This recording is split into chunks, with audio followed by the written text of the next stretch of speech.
শতকোটি প্রণাম জানাচ্ছি এবং অমিত দাদাকে আমি আমার শতকোটি প্রণাম জানাই। এখানে উপস্থিত সকলকে আমি আমার আনন্দিত জয়গুরু জানাই।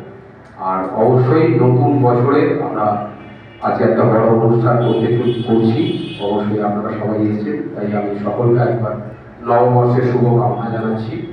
আমাদের এই ভদ্রকালী সৎসঙ্গ বারে বারে আপনাদের সঙ্গে একসাথে নিয়ে যে অনুষ্ঠানগুলো করে আসছে, তার একটাই লক্ষ্য যে আমরা সবাই মিলে যাতে একসাথে এসে আমাদের এই মিলন ঘটে এবং এখানে এসে আমরা ঠাকুরকে নিয়ে যাতে আনন্দ করতে পারি। কিছুটা সময় আমরা সংসার থেকে সমস্ত জায়গা থেকে মনটাকে সরিয়ে নিয়ে এসে দয়ালের স্মরণে আমরা আমাদের নিজেদের মনটাকে সমর্পণ করতে পারি।